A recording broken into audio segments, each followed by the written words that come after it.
मनुष्य जीवन की सार्थकता है कि हमारी अंतिम श्वास भगवान के चिंतन में छूटे।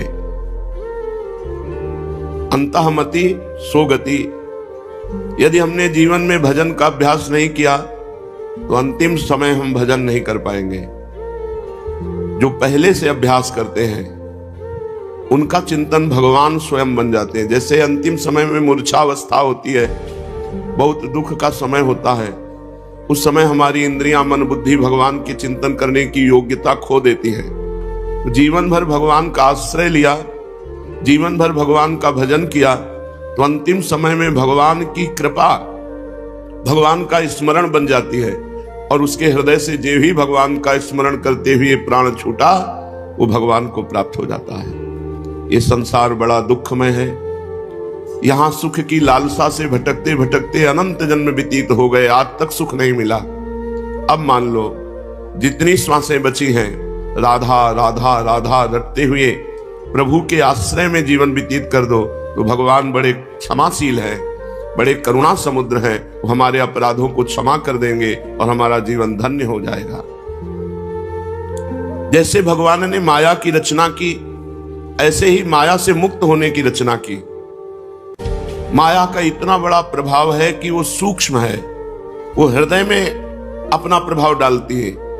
परिवार का मोह, शरीर की चिंता, नाना प्रकार के भोगों का आकर्षण, ये हृदय से होता है।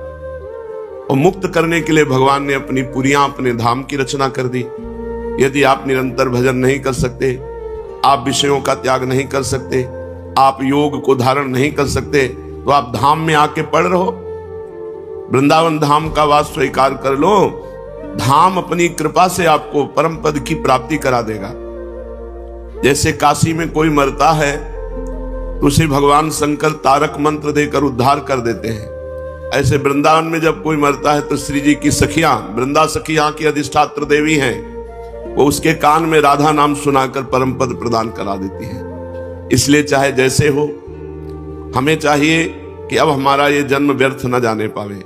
यदि हम धामवासी नहीं बन पा रहे हैं तो हम धाम का भरोसा करके राधा राधा नाम रटते हुए जहां भी रहें भगवान के होके रहें। पाप कर्म न करें, किसी को दुख न दें, छल कपट से दूर रहें। निर्मल मन जन सो मोहि पावा, मोहि कपट छल छिद्र न भावा। भगवान कह रहे मुझे कपट, छल, दूसरों के द्वेष भाव, दोष देख, ये सब अच्छा नहीं लगता। तो खूब नाम जप करो, भगवद आश्रित रहो। और कहीं धाम का वास मिल गया है तो नियम ले लो कि प्राण जब तक नहीं निकल जाएंगे तब तक हम कठोर व्रत लेते हैं कि धाम को नहीं छोड़ेंगे। बस इसी जन्म में तुम्हें भगवत प्राप्ति हो जाएगी। अंदर से माया प्रभाव डालती है, परिवार का मोह सताता है। भले वो गाली देते हो, भले वो आपको मारते पीटते हो, लेकिन आपका मन उन्हीं के प्रति आकर्षित होगा। ये माया है। कोई बुद्धिमान पुरुष अपने अंतिम अवस्था का विचार करके, अपने परिवार के मोह का त्याग करके, सब ममता बटोर करके भगवान के चरणों में समर्पित कर देता है, वो मुक्त हो जाता है। बस यही कठिनता है। जननी जनक बंधु सुत दारा, तन धन धाम सुहृद परिवारा, सबकी ममता ताग बटोरी, मम पद मन ही बांध बर डोरी। ये सबसे कठिन काम है। सबसे प्यार, स्नेह, ममता समेट कर एकमात्र भगवान के चरणों में लगा दे, हर समय नाम जप करे, भगवान के आश्रित पड़ा है, मुक्त हो गया।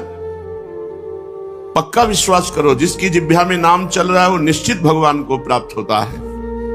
अब श्रीपाद वृंदावन धाम की रहनी, वृंदावन धाम में रहने वालों की निष्ठा का वर्णन करते हैं।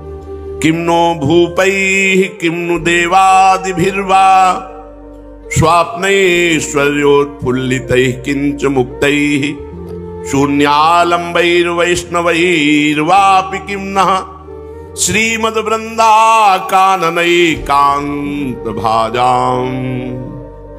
जब हम वृंदावन वास कर रहे हैं तो हमें धनी पुरुषों की चाटुकारिता से क्या मतलब है? चाहे वो राजा हो, चाहे जमींदार हो, चाहे जितना धनी हो।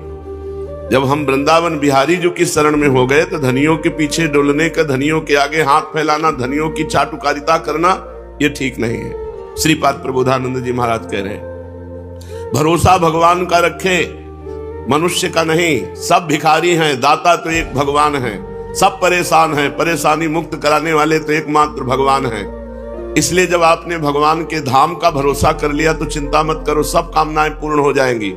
भगवान का धाम कल्पतरु है, धामवासी की हर कामना को पूर्ण करने में समर्थ है धाम। इसलिए धामवासी को चाहिए किसी धनी पुरुषों की चाटुकारिता न करे, उनके पीछे पीछे न डोले, उनके आगे हाथ न फैलावे। अरे कितना जीवन है, अपनी शरणागति पर कलंक करे। ऐसे अनंत ब्रह्मांडों के स्वामी भगवान को छोड़कर संसार के भोगी पुरुषों के सामने बाबूजी कह के हाथ फैलावे तो मर जाना अच्छा है। मंगिबो भलो न बाप सो जो प्रभु राखे टेक। अगर भगवान का भरोसा है तो किसी से मांगने की जरूरत नहीं।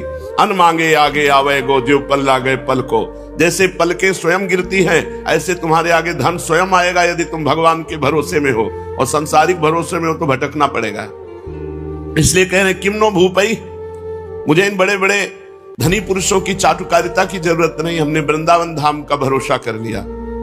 वो बहुत अपमान सहना पड़ता है जब धन की लालसा से किसी धनी पुरुषों की चाटुकारिता करे। हृदय में सूल की तरह चुभने वाली चेष्टाएं सामने से होती है। इसलिए एकमात्र भगवान का भरोसा रखे। देवादिभिर्वाना, मुझे इन देवताओं से भी कोई तात्पर्य नहीं, क्योंकि देवता भी एक दुकान की तरह है। हमारे पुण्यों का फल दे सकते हैं, इसके आगे नहीं देवता दे सकते।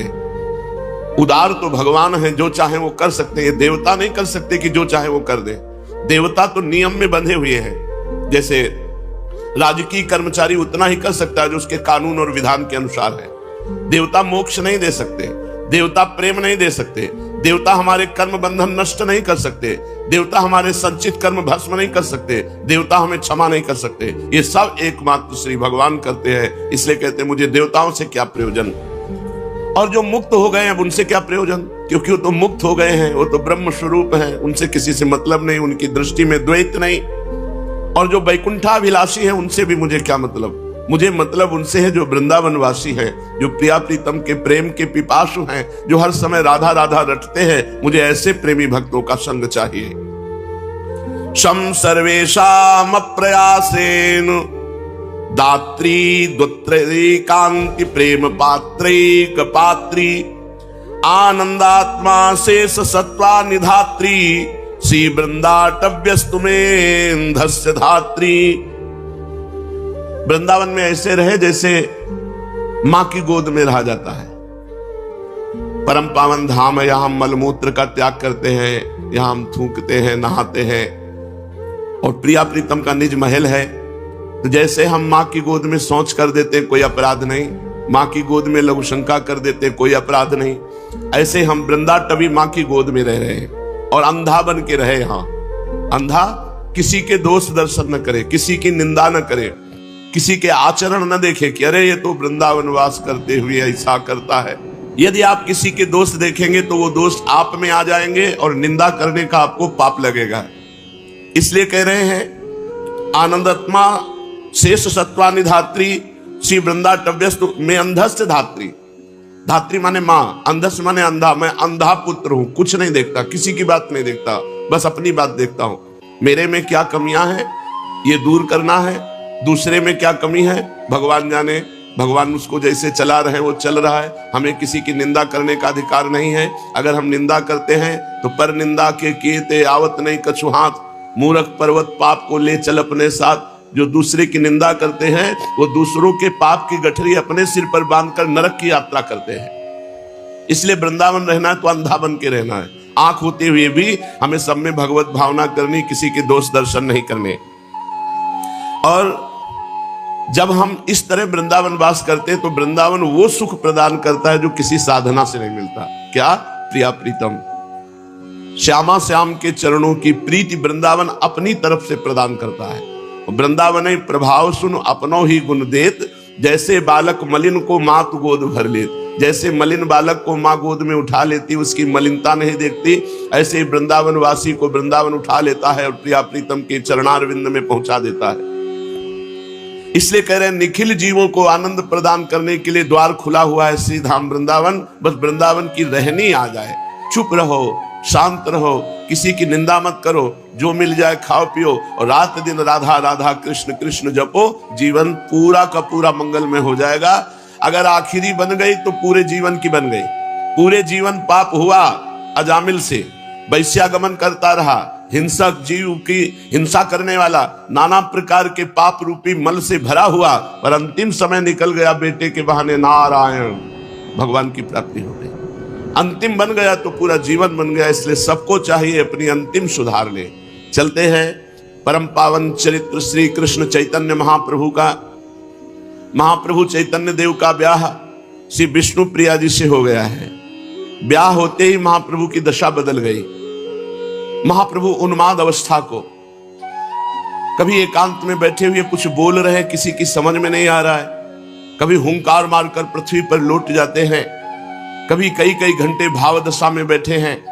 ऐसी दशा चैतन्य महाप्रभु की रहने लगी। बड़े बड़े वैद्य बुलाए गए, वैद्यों की बस की बात नहीं कि इस भाव दशा को जान सके।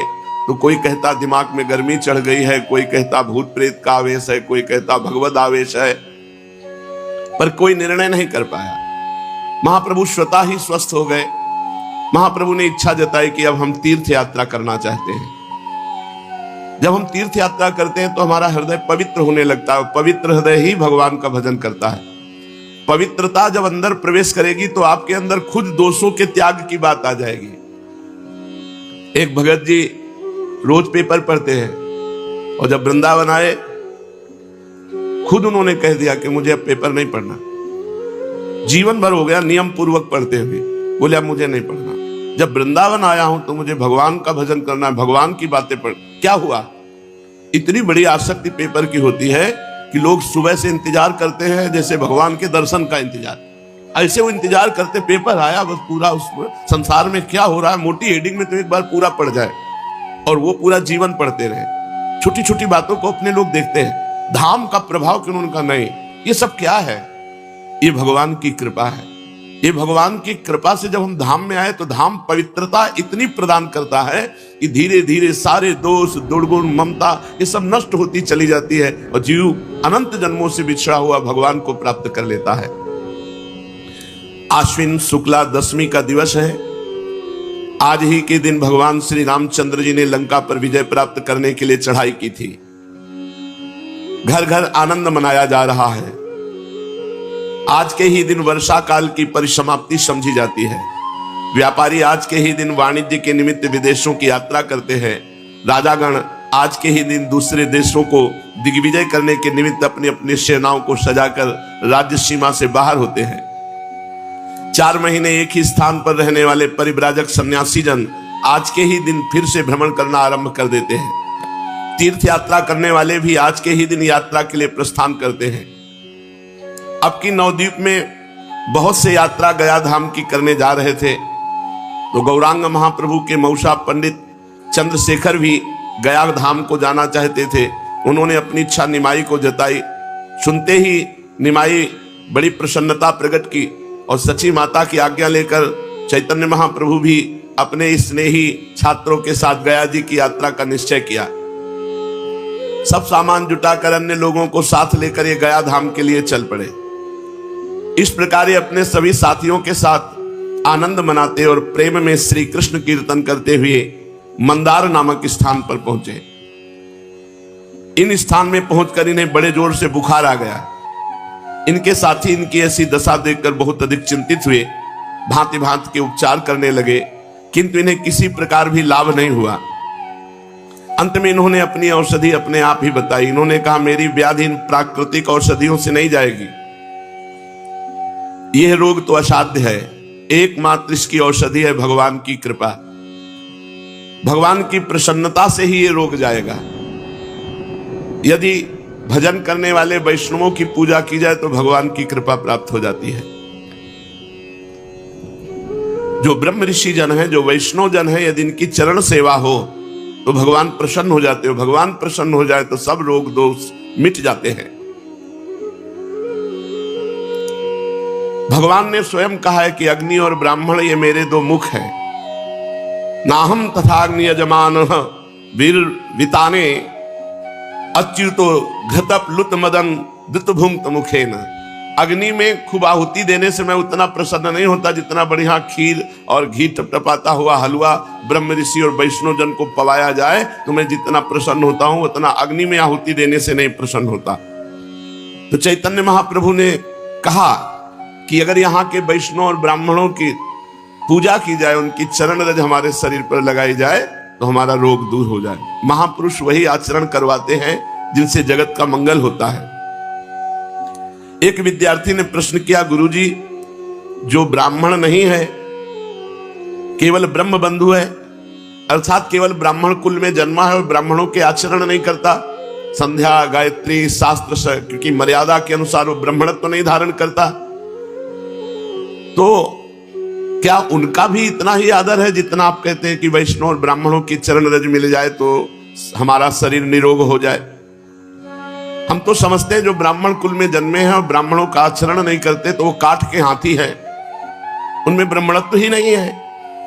जैसे काठ के हाथी से हाथी पने का कोई काम नहीं चलने का, उसी प्रकार जो धर्म कर्महीन ब्राह्मण है वो नाम मात्र का ब्राह्मण है, वो आदर का पात्र नहीं हो सकता। थोड़ी देर चैतन्य महाप्रभु चुप रहे और कहा, एक प्रकार से तुम्हारा कथन ठीक है, जो अपने धर्म कर्म से रहित है वो तो दूध ना देने वाली बंध्या गौ के समान है, उससे सांसारिक स्वार्थ कोई सद नहीं सकता। फिर भी जो काम हम भाव से करते हैं उसमें लाभ मिलता है। जैसे वो कर्म धर्म नहीं जानता, लेकिन हम भाव से पूज रहे हैं कि ये ब्राह्मण है, ये वैष्णव है, तो हमको हमारे पूजन का लाभ मिलेगा क्योंकि हमने उस पर भाव किया। वो धर्म कर्महीन है तो वो भोगेगा, हमने भाव किया तो हमारा मंगल हो जाएगा। जो श्रद्धा के साथ शास्त्रों की आज्ञा के अनुसार अपने को ही सुधारने का सदा प्रयत्न करते हैं, उनको चाहिए कि ऐसी बातें न करें, दूसरे में दोष दर्शन न करें। संसार में कोई ऐसा नहीं जिसमें गुण दोष ना हो। जड़ चेतन गुण दोष में विश्व कीन करतार, संत हंस गुण गाहे पे परिहरिवार विकार। सब गुण दोष में संसार है। क्या करे? जैसे दूध और पानी मिला के रख दे तो हंस दूध पी लेगा, पानी छोड़ देगा। ऐसे ही जो संत स्वभाव के लोग हैं वो दूसरों के गुण ग्रहण करते हैं, दोष दर्शन नहीं। इसलिए अपनी बुद्धि को संकुचित बनाकर, जैसे हम गाय दूध दे या न दे, हम उसकी सेवा करते हैं गौ माता मानकर, ऐसे ही ब्राह्मण अपने कर्म से भ्रष्ट है वो जाने, हम उसे ब्राह्मण मानकर सम्मान करते हैं, हम उसे वैष्णव मानकर सम्मान करते हैं। वो जो करेगा वो खुद भोगेगा, हम जो भाव कर रहे हैं उसमें हमारा मंगल हो जाएगा। सर्वश्रेष्ठ भाव अपने को सुधारना है, सामने वाले के गुण दोष देखने नहीं है। उत्तम बातें सुनो तात माया कृत गुण और दोष अनेक, गुण या उभय न देखी देखी स्वविवेक। किसी के गुण दोष न देखे, सब में भगवान को देख करके उपासना करे तो मंगल हो जाए। देखो भगवान ने स्वयं ब्राह्मणों का कितना आदर किया। भृगु जी महाराज भगवान की छाती में जाके लात मारा, ब्रह्म ऋषि हैं, तो भगवान गुस्सा नहीं हुए, भृगु जी के चरण पकड़ लिए और दबाने लगे, बोले अतीव कोमलौ तात चरणौ ते महामुने। हे महामुनि, आपके चरण तो बहुत कोमल है, हमारी छाती तो बहुत कठोर, कहीं आपके चरणों में चोट तो नहीं लग गई? तो विचार करो, भगवान वहां साप भी दे सकते थे कि हमने तुम्हारा क्या बिगाड़ा, आकर छाती में लात मार दिया, लेकिन नहीं, वो ब्रह्म ऋषि हैं। अगर उन्होंने छाती में लात मारा तो भगवान ने हर अवतार तक में वो चरण चिन्ह धारण किया, भृगु चरण चिन्ह। हम भगवान के अंश है तो हमको यही चाहिए। अगर हमारे साथ कोई बुरा करे तो हम उसके साथ भला करें, बुरा न करें। करत जे अनसहन निंदक तिन्हु पे अनुग्रह कियो। ये बहुत ऊंचे साधक के भाव हैं, जो संसारी मान प्रतिष्ठा तथा धन विषय भोगों की इच्छा को सर्वथा त्याग कर एकमात्र भगवान की कृपा को ही अपने जीवन का चरम लक्ष्य समझकर सभी कार्यों को करते हैं, वही ये धारण कर सकते हैं, अन्यथा नहीं। जो पुरुष वासुदेव बुद्धि रखकर सामने से वैष्णव या ब्राह्मण गाली दे रहा है, हम उसमें भगवान की बुद्धि करें। अपने मुख से हम उसको कठोर वचन ना बोले, वो हमको कठोर वचन बोल रहा है। यदि ऐसा व्यवहार किया तो भगवान को आप प्रसन्न कर लेंगे, और अगर उल्टा व्यवहार किया तो फिर भगवान को प्रसन्न करना है तो वैष्णव जन के सामने झुक के रहो। वो गाली दे तो सुन लो, तुम्हारे पाप नष्ट हो जाएंगे, तुम्हारा मंगल हो जाएगा। ऐसा चैतन्य महाप्रभु कह रहे हैं, ऐसा शास्त्रों में भी लिखा है। तो इनकी आज्ञा पाकर 2-3 विद्यार्थी गए और शुद्ध वैष्णव जनों और ब्राह्मण जनों की चरण रज लाए, चरणोदक लाए इन्होंने चरणोदक पिया और चरण रज लगाई, सोई बुखार खत्म। चरणोदक पीते ही अच्छे हो गए। और सभी विद्यार्थी और सब लोगों से कहा, देखा ब्राह्मणों की चरण रज और चरणामृत में कितना प्रभाव है कि हमारा इतना पीड़ा देने वाला ज्वर बुखार एक बार चरणामृत पीने से चला गया। और जो भगवान का या भक्तों का रोज चरणामृत पीते हैं बड़े भाग्यशाली हैं। अकाल मृत्यु हरणम सर्वव्याधि विनाशनम श्री कृष्ण पादोदकम पीत्वा पुनर्जन्म न विद्यते। जो भगवान का चरणामृत या भक्त का चरणामृत पीते हैं उनकी कभी अकाल मृत्यु नहीं हो सकती, और बड़े से बड़ा रोग शरीर पर होने पर भी पीड़ा नहीं दे सकता, और अंत में भगवान की प्राप्ति होगी। ये चरणामृत पीने का महत्व है। वृंदावन में बिहारी जी, राधा वल्लभ जी ठाकुर विराजमान, इनका चरणामृत मिलता है। किसी पात्र में चरणामृत ले आवे, 2 बूंद रोज पान करे। अकाल मृत्यु हरणम सर्वव्याधि विनाशनम श्री कृष्ण पादोदकम पीत्वा पुनर्जन्म न विद्यते। उसका पुनर्जन्म नहीं होगा जो रोज चरणामृत पीता है। अब अपने साथियों के साथ चैतन्य महाप्रभु आगे बढ़ने लगे। पुनपुना तीर्थ ये गया धाम में है। वहां पहुंचकर सब लोगों ने पुनपुन नाम की नदी में स्नान किया और सभी ने अपने अपने पितरों का श्राद्धादि कार्य कराया। इसके अनंतर सभी श्री गया धाम में पहुंच गए। ब्रह्म कुंड में स्नान किया। देव पितृ श्राद्धादि करके चैतन्य महाप्रभु अपने साथियों के सहित चक्रवेड़ा के भीतर विष्णु पाद पद्मों के दर्शनों के निमित्त गए। ब्राह्मणों ने पाद पद्मों पर माला पुष्प चढ़ाने को कहा। ये अपने विद्यार्थियों के द्वारा गंध पुष्प धूप दीप माला आदि सभी पूजन की बहुत सी सामग्री साथ लिवाते गए थे। गया धाम के तीर्थ पंडा जोरों से पाद पद्मों का प्रभाव वर्णन कर रहे थे। वे उच्च स्वर से कह रहे थे, इन्हीं पाद पद्मों के धोवन से जगत पावनी मुनि मन हारणी भगवती भागीरथी गंगा उत्पन्न हुई है। इन्हीं चरणों का लक्ष्मी जी बड़ी ही श्रद्धा के साथ निरंतर सेवन करती रहती है। इन्हीं चरणों का ध्यान योगी जो अपने हृदय काल में कमल में निरंतर करते रहते हैं। इन्हीं चरणों को प्रभु ने गयासुर के मस्तक पर रखकर उसे सद्गति प्रदान की थी। असंख्य लोगों की भीड़, हजारों आदमी पाद पद्मों के दर्शन कर रहे थे और बीच बीच में जय हो के घोष हो रहे थे। पंडा लोग उनसे भेंट चढ़ाने का आग्रह कर रहे थे। बार बार पाद पद्मों का पुण्य महात्म सुनाया जा रहा था। पाद पद्मों का महात्म सुनते ही चैतन्य महाप्रभु आत्म विस्मृत हो गए। उन्हें शरीर का होश नहीं रहा। महाप्रभु के भावावेश आ गया। शरीर थरथर कांपने लगा। अरुण ओष्ठ कोमल पल्लव की भांति हिलने लगे। आंखों से अश्रुधारा बहने लगी। उनके चेहरे से भारी तेज प्रकाशित हो रहा था। वे एकटक भगवान विष्णु के चरण कमल की ओर निहार रहे थे। और वहां कौन है, क्या कर रहा है, ये सब कुछ नहीं, भूल गए। किसने स्पर्श किया, कौन पकड़े हुए, इन सब बातों का पता नहीं। वे संज्ञा शून्य से होकर कांप रहे हैं। उनका शरीर उनके वश में नहीं। वे मूर्छित होकर गिरने वाले ही थे कि इसी बीच में एक सभा को चीरते हुए तेजस्वी सन्यासी आए और उनको पकड़ लिया, गिरने से बचा लिया। फिर उनके साथियों ने संभाला, भीड़ से हटाकर बाहर ले गए। बाहर पहुंचकर कुछ कुछ होश आया। वे निद्रा से उठे हुए मनुष्य की भांति चारों ओर आंख उठा उठा कर देखने लगे। सहसा उनकी दृष्टि एक तेजस्वी सन्यासी पर पड़ी जो गिरते हुए से पहले उन्होंने संभाला था। उन्हें देखकर चौंक उठे। उनके आनंद का वारा पार नहीं रहा। इन्होंने दौड़ करके सन्यासी जी के चरण कमल पकड़ लिए। अपनी आंखों से अश्रु विमोचन करते हुए सन्यासी ने इन्हें उठाकर गले से लगा लिया। इनके स्पर्श मात्र से सन्यासी महाशय बेहोश हो गए। दोनों ही शरीर सुधि से परे महापुरुष, दोनों को ही शरीर का होश नहीं। दोनों ही प्रेम में विभोर होकर अश्रु विमोचन कर रहे थे। यात्री इन दोनों के ऐसे अलौकिक प्रेम को देखकर आनंद सागर में गोते खाने लगे। बहुत से लोग एकत्रित हो गए। चारों ओर से लोगों की भीड़ लग गई। कुछ काल में सन्यासी जी को कुछ कुछ चेतना हुई। उन्होंने बड़े ही प्रेम से इनका हाथ पकड़कर एक ओर बिठाया और अत्यंत प्रेम पूर्ण वाणी से कहने लगे, निमाई पंडित, आज मेरा भाग्योदय हुआ जो सहसा तुम्हारा दर्शन हो गया। नवद्वीप में ही मेरा हृदय तुम्हारी ओर स्वाभाविक ही खिंचा सा जाता था।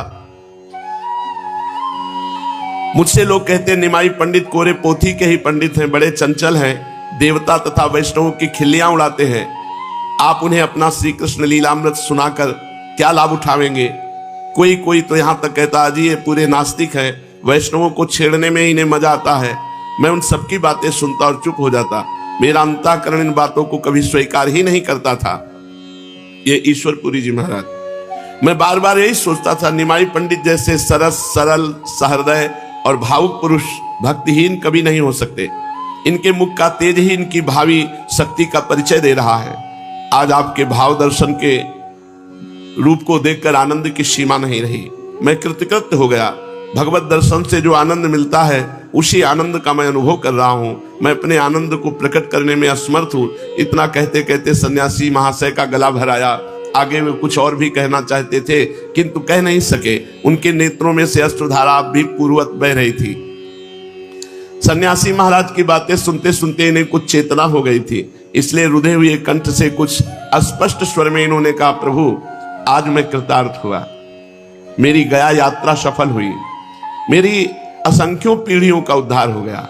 जो यहां आने पर आपके दर्शन का सौभाग्य प्राप्त हुआ। तीर्थ में श्राद्ध करने पर तो पितरों की मुक्ति होती है, जिनके निमित्त श्राद्ध तर्पण आदि कर्म किए जाते हैं, किंतु आप जैसे परम भागवत संत के दर्शन से करोड़ों पीढ़ियों का स्वतः उद्धार हो जाता है। आप जैसे संत भागवत वैष्णव के दर्शन से करोड़ों पीढ़ियों का उद्धार स्वतः हो जाता है। सब लोगों को आपके दर्शन दुर्लभ हैं। जिनका भाग्योदय होता है उन्हीं को आपके दर्शन होते हैं। ये कहते कहते इन्होंने फिर से सन्यासी महाशय के चरण पकड़ लिए। सन्यासी जी ने हठ पूर्वक अपने चरण छुड़ाए और इन्हें प्रेम वाक्यों से आश्वासन दिया। समझ गए होंगे कि सन्यासी महाशय कौन है। ये वे ही भक्ति बीज के अंकुरित करने वाले श्रीमन माधवेंद्र पुरी जी के सर्वप्रधान प्रिय शिष्य श्री ईश्वर पुरी जी हैं, जिन्हें अंतिम समय में गुरुदेव अपना संपूर्ण तेज प्रदान करके इस संसार से तिरोहित हो गए थे। नवद्वीप के प्रथम मिलन में ही ये निमाई पंडित के अलौकिक तेज और अद्वितीय रूप लावण्य पर मुग्ध होकर इन्हें एकटक देखते रह गए थे। इन्हें इस प्रकार भली भांति देखते रहने का सुअवसर प्राप्त हो सकेगा, इसलिए निमाई पंडित ने हंसकर कहा, आज हमारे घर ही भिक्षा कीजिएगा और दिन भर देखते रहिएगा। उनकी प्रार्थना पर ये सन्यासी जी उनके घर भिक्षा करने गए थे और कुछ काल तक अपने स्वसंपादित ग्रंथ श्री कृष्ण लीलामृत को भी उन्हें सुनाते रहे। तभी से पूरी महाशय के हृदय पटल पर इनकी प्रेममयी मनोहर मूर्ति खिंच गई थी। आज सहसा भेंट हो जाने पर दोनों ही आनंद में डूब गए और आनंद के उद्योग में उपर्युक्त बातें हुई। पूरी महाशय की आज्ञा लेकर निमाई पंडित अपने स्थान के लिए विदा हुए। जहां रुके हुए थे वहां पहुंचकर इन्होंने साथियों को संग लेकर गया के सभी मुख्य तीर्थों के दर्शन किए और वहां जाकर यथाविधि शास्त्रीय रीति के अनुसार श्राद्ध और पिंडदान आदि करके पितृ कर्म किए। अंत में भगवती फल्गु नदी में जाकर इन्होंने पितरों के लिए बालुका के पिंड दिए। फल्गु का प्रवाह गुप्त है, उसका जल नीचे ही नीचे बहता है, ऊपर से बालू ढकी रहती है।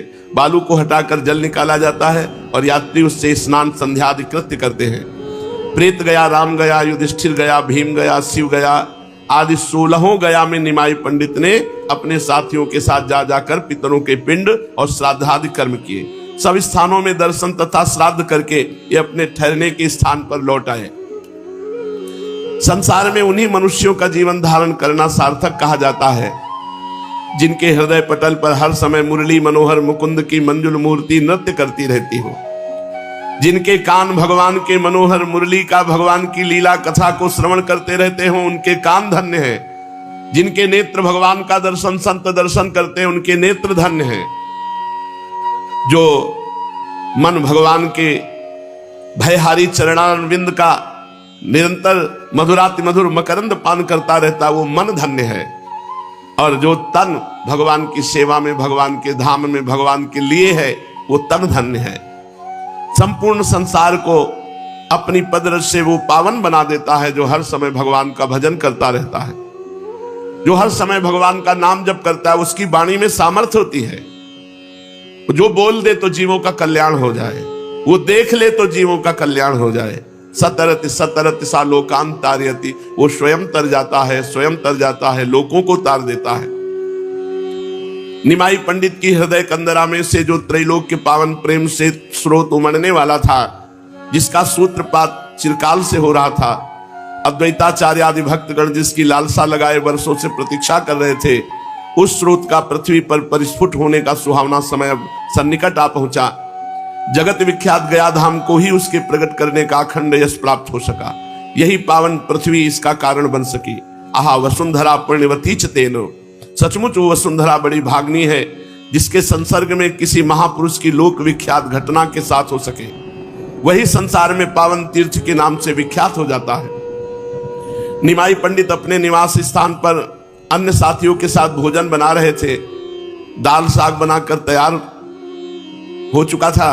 चूल्हे में थोड़ी अग्नि निकालकर दाल को उसके ऊपर रख दिया, साग दूसरी ओर चौके में रखा। चूल्हे पर भात बन रहा था। निमाई उसे बार बार देखते।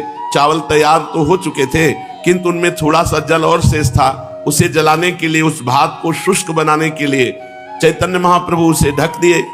थोड़ी देर बाद वे कटोरी को भात पर से उतार ही रहे थे कि इतने में ही उन्हें दूर से ईश्वरपुरी जी महाशय अपनी ओर आते दिखाई दिए।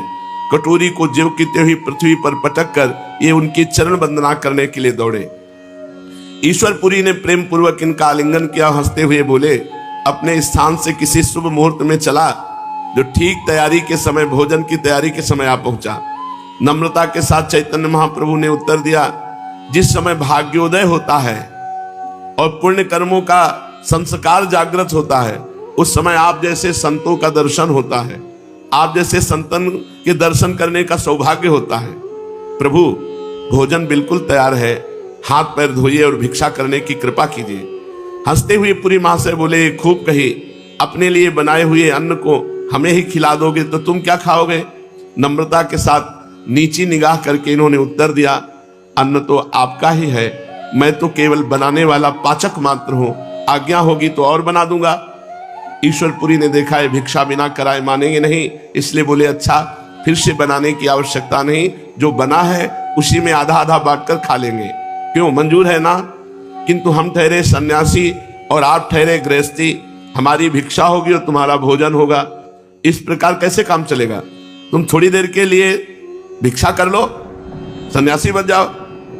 कुछ हंसते हुए निमाई पंडित ने कहा, थोड़ी देर के लिए क्यों, समय आएगा तो पूरे जीवन के लिए सन्यासी बनेंगे, पर अभी आप जैसी आज्ञा कर रहे हैं वैसा ही करेंगे। पहले हाथ पैर धोए, फिर पुरी जी के पैर धोए और उन्हें एक सुंदर आसन पर बिठाया। ईश्वरपुरी महाशय बैठकर भोजन करने लगे। जब चैतन्य महाप्रभु जैसे परोसने वाले हों तब भला फिर किसकी तृप्ति हो सकती है। धीरे धीरे इन्होंने आग्रह कर करके सभी सामान पुरी महाशय को परोस दिया और वे भी प्रेम के वशीभूत होकर के सब पा गए। अग्नि तो जल ही रही थी, क्षण भर में ही दूसरी बार भी भोजन तैयार हो गया, मानो अन्नपूर्णा ने स्वयं भोजन तैयार कर दिया हो। भोजन तैयार होने पर इन्होंने भी भोजन किया और फिर परस्पर बातें होने लगी। हाथ जोड़े हुए चैतन्य महाप्रभु ने कहा, भगवान, अब तो हमें बहुत दिन इस बाह्य वृत्ति के जीवन को बिताते हुए हो गए, अब हमें अपने चरणों की शरण प्रदान कीजिए। कृपा करके थोड़ी बहुत श्री कृष्ण भक्ति हमें भी दीजिए। इनकी बात का उत्तर देते हुए ईश्वरपुरी महाशय ने कहा, सही बतावें, आप तो स्वयं ही श्री कृष्ण स्वरूप हैं। आपको भला भक्ति कौन प्रदान कर सकता है? आप स्वयं ही संपूर्ण संसार को प्रेम प्रदान कर सकते हैं। दीनता के साथ इन्होंने कहा, प्रभु, ऐसी बातें बनाकर मेरी वंचना न कीजिए, मेरी प्रार्थना स्वीकार कीजिए और मुझे श्री कृष्ण मंत्र प्रदान कर दीजिए। ईश्वरपुरी ने सरलता के साथ कहा, आप श्री कृष्ण मंत्र प्रदान करने को ही कहते हैं, हम आपके कहने पर अपने प्राण प्रदान कर सकते हैं, किंतु हम में इतनी योग्यता हो तब तो। हम तो स्वयं अधम हैं, प्रेम का रहस्य हम स्वयं नहीं जानते, फिर आप जैसे कुलीन और विद्वान ब्राह्मण को हम मंत्र प्रदान कैसे कर सकेंगे? बड़ी सरलता के साथ आंखों में आंसू भर करके चैतन्य महाप्रभु ने उत्तर दिया, प्रभु, आप सर्व सामर्थ्यवान हैं, आप स्वयं ईश्वर हैं, आपका श्री विग्रह ही प्रेम की सजीव मूर्ति है। आप चाहें तो संसार भर को प्रेम पीयूष में प्लावित कर सकते हैं। कुछ व्यवस्था दिखाते हुए ईश्वरपुरी ने कहा, संसार को प्रेम पीयूष के पुण्य पयोधि में डुबाने के लिए तो एकमात्र आप में ही सामर्थ्य मुझे दिखाई दे रही है, किंतु आप अपने गुरु पद के गुरुतर गौरव का सौभाग्य मुझे प्रदान करना चाहते हैं तो फिर मैं विवश हूं, आपकी आज्ञा को टाल ही कौन सकता है। जैसी आपकी आज्ञा होगी उसी प्रकार मैं करने के लिए तैयार हूं। इतना कहकर पुरी महाशय मंत्र दीक्षा देने के लिए तैयार हो गए। उसी समय पत्रा देख करके दीक्षा की शुभ तिथि निश्चित की गई। नियत तिथि आ गई। चैतन्य महाप्रभु नवीन उल्लास और आनंद के साथ मंत्र दीक्षा लेने के लिए तैयार हो गए। इनके सभी साथियों ने उस दिन दीक्षोत्सव के उपलक्ष्य में खूब तैयारियां की थी। नियत समय पर ईश्वरपुरी महाशय आ गए, उनकी पदधूलि इन्होंने मस्तक पर चढ़ाई और स्वस्ति वाचन हुआ। भगवान के मधुर मंजुल नामों का संकीर्तन करने के अनंतर पुरी महाशय इनके कान में मंत्र का उपदेश ईश्वरपुरी जी ने चैतन्य महाप्रभु को दिया। मंत्र श्रवण करते ही चैतन्य महाप्रभु हुंकार मारी और मूर्छित होकर गिर पड़े। शरीर का होश ही नहीं। साथियों ने भांति भांति के उपचार करके फिर इन्हें सावधान किया। बहुत देर के अनंतर इन्हें कुछ होश हुआ। तब तो इनकी विचित्र दशा हो गई। ये खूब जोर जोर से रोते, हा कृष्ण हा गोपी जन वल्लभ। कभी हंसने लगते, कभी फिर चिल्लाते, हा कृष्ण हा मेरे स्वामी, ऐसा कहकर जोरों से रुदन करते। कभी ये कहते हुए कि मैं तो श्री कृष्ण के पास ब्रज में जाऊंगा, और भागने लगते। इनके साथी इन्हें पकड़ पकड़ कर लाते, किंतु ये पागलों की भांति उनसे अपने शरीर को छुड़ा छुड़ा कर ब्रज की तरफ, वृंदावन की तरफ भागते। फिर जोर जोर से प्रलाप करने लगते। जब साथियों ने पकड़ लिया, रोते रोते कहते, प्यारे हे कृष्ण, मुझे छोड़कर तुम कहां चले गए? हे मेरे कृष्ण, मुझे अपने साथ ले चलो। इतना कहकर फिर जोरों से रोने लगते। कभी रोते रोते अपने विद्यार्थियों तथा साथियों से कहते, भैया तुम सब लोग अपने अपने घर जाओ, अब हम लौटकर घर नहीं जाएंगे। हम तो वृंदावन जाकर श्री कृष्ण के पास रहेंगे।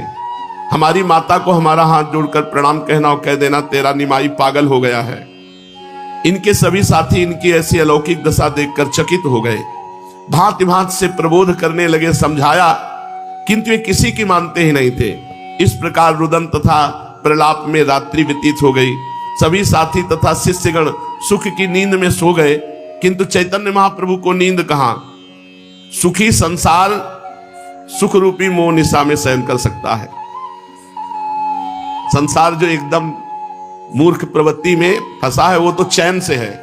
थोड़ा भी ज्ञान होगा तो इस सब संसार में रति नहीं हो सकती। सुखिया सब संसार है, खावे और सोए दुखिया, दास कबीरा जागे और रोवे। जो प्रेमी जन है वो रात्रि में उनको चैन कहां है कि वो टांग पसार के सोवे। वो तो हा कृष्ण हा राधा पूरी रात भजन करते हुए व्यतीत होता है। सुखिया सब संसार है, खावे और सोए दुखिया, दास कबीरा जागे और रोए। अपने प्रभु को एकांत में प्रेमी जन पुकार पुकार कर समय व्यतीत करते हैं। जिनके हृदय में विरह की वेदना की तीव्र ज्वाला उठ रही है, उनके नयनों में नींद कहां। सबके सो जाने पर ये जल्दी से उठ खड़े हुए और रात्रि में ही रुदन करते हुए ब्रज की ओर दौड़ने लगे।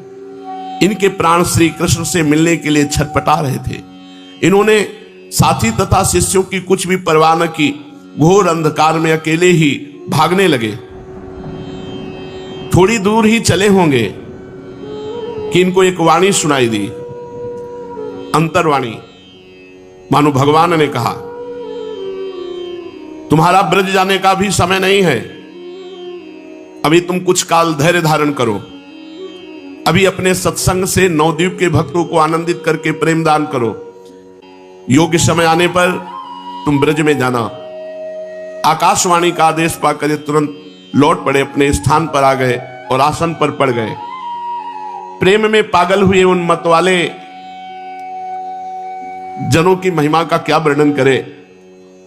अगर स्वप्न में भी कभी ऐसे प्रेमी का दर्शन हो जाए तो जीवन बदल जाए। वे संसार में बड़भागी हैं जिन्हें ऐसे भक्तों के निरंतर सत्संग का सौभाग्य जिन्हें प्राप्त हो सका है। भक्तों का संग बड़ा दुर्लभ है। वास्तविक जो भगवान के भक्त हैं, प्रेमी जन हैं, ऐसे संतों का संग बड़ा दुर्लभ। सा महात्मा सुदुर्लभा। उनके भाग्य की तो भला सराहना कर ही कौन सकता है। इसीलिए तो महाभागवत विदुर जी ने भगवत दासों के दासों का दास बनने में ही अपने को कृतकृत्य माना।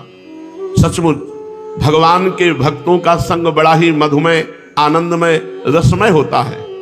भगवान के भक्तों का क्षण भर का संग बहुत ऊंचाई पर चढ़ा देता है। इसीलिए कहा गया, तात स्वर्ग अपवर्ग सुख धरी तुलाए कंग, तूल न ताह सकल मिली जो सुख लव सत्संग। एक क्षण में इतनी ऊंचाई पर चढ़ा देता है भक्तों का संग कि आप सोच नहीं सकते कि मेरे भाग्य क्या थे और क्या हो गए भक्तों के संग से।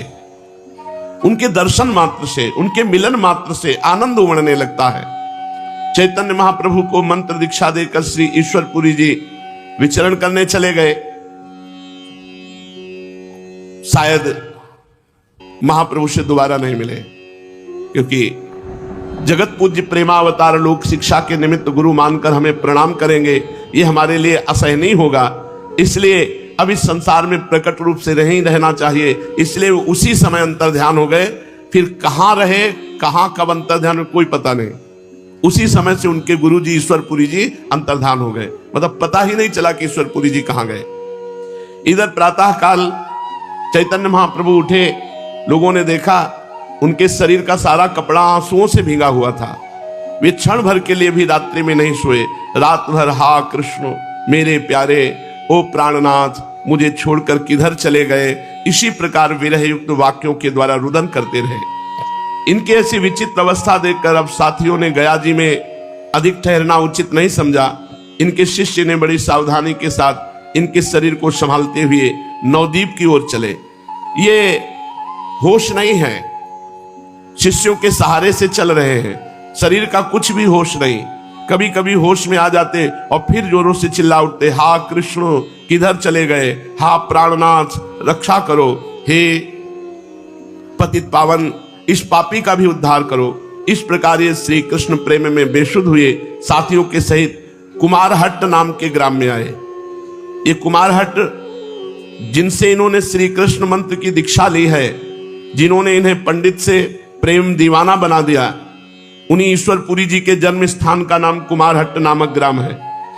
प्रभु ने जे भी अपने गुरुदेव के गांव को देखा तो दूर से उस नगरी को साष्टांग प्रणाम किया। मेरे गुरुदेव इस गांव में प्रकट हुए हैं, दूर से उस नगरी को प्रणाम किया। फिर गुरु महिमा का महत्व बताने के लिए ग्राम की धूल रज लेकर के अपने शरीर पर मल रहे और साथियों से कहा कि ये वो गांव है जिसमें हमारे गुरुजी प्रकट हुए, तो कभी न कभी तो उनके चरण पड़े होंगे इस धूलि में, और उस धूलि को लेकर अपने माथे पर अपने शरीर पे धारण करते। ये रज हमारे लिए अत्यंत पवित्र है, इससे बढ़कर त्रिलोकी में कोई भी वस्तु नहीं हो सकती।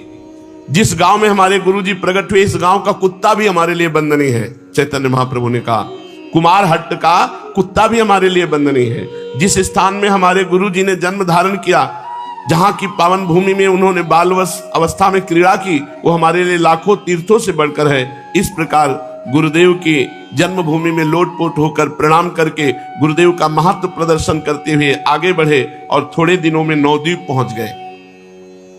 इनके गया से लौट आने का समाचार सुनकर सभी इष्ट मित्र स्नेही तथा छात्र इनके दर्शनों के लिए आने लगे। कोई आकर इन्हें प्रणाम करता, कोई चरण स्पर्श करता, कोई गले लगकर मिलता। ये सबका यथोचित आदर करते, किसी को पुचकारते, किसी को आशीर्वाद देते, किसी के सिर पर हाथ रख देते, और जो अवस्था में बड़े थे और इनके माननीय थे उन्हें ये स्वयं प्रणाम करते। वे इन्हें भांति भांति के आशीर्वाद देते। सची माता तथा विष्णु प्रिया के आनंद का तो कुछ ठिकाना ही नहीं था। वे मन ही मन बहुत प्रसन्न हो रही थी। उस भारी भीड़ में वे दोनों एक और चुपचाप बैठी थी। सबसे मिल लेने पर इन्होंने प्रेम पूर्वक सभी को विदा किया और स्वयं स्नान आदि में लग गए। इनका भाव विचित्र था, शरीर की दशा एकदम परिवर्तित हो गई थी। माता को इनकी ऐसी दशा देखकर बड़ा आश्चर्य हुआ, किंतु वे कुछ पूछ न सके। तीसरे पहर जब ये स्वस्थ होकर बैठ गए, तब श्रीमान पंडित सदाशिव कविराज मुरारी गुप्ता आदि इनके अंतरंग स्नेही इनके समीप आकर गया यात्रा का वृत्तांत पूछने लगे। सबकी जिज्ञासा देखकर इन्होंने कहना प्रारंभ किया, पुरी की यात्रा का क्या वर्णन करूं, मैं तो पागल हो गया। जिस समय पाद पद्मों का महात्म्य मेरे कानों में पड़ा, जब मैंने सुना कि प्रभु के पाद पद्म सभी प्रकार के प्राणियों को पावन और प्रेममय बनाने वाले हैं, पापी से पापी मनुष्य भी भगवान के चरणों का सहारा पाकर अपार संसार सागर से सहज में ही तर जाता है। जिन पाद पद्मों के धोवन से त्रिलोक पावनी गंगा जी प्रकट हुई, उन्हीं चरणों का दर्शन करने से किसे परम शांति न मिल सकेगी। मित्रों, आशा करता हूँ कि यह धार्मिक शिक्षाप्रद कथा आप लोगों को अवश्य पसंद आई होगी। अगर आप लोगों को यह कथा पसंद आई हो तो इस कथा को लाइक करें और अधिक से अधिक लोगों को शेयर भी करें, जिससे कि वे भी इस शिक्षाप्रद उत्तम कथा को सुनकर अपने जीवन को सुखी एवं सामर्थ्य बना सकें। मित्रों, अगर अभी तक आप लोगों ने हमारे चैनल को सब्सक्राइब नहीं किया है तो तुरंत सब्सक्राइब कर लें, जिससे कि नोटिफिकेशन के माध्यम से आप लोगों को हमारे नए नए वीडियोस, शिक्षाप्रद कथाएं तुरंत प्राप्त हो सके और आप उसको सुन करके अपने जीवन को सुखी बना सके। तो कल फिर किसी नए धार्मिक कथा को लेकर के आप लोगों के समक्ष फिर से प्रस्तुत होंगे। तब तक के लिए राम राम।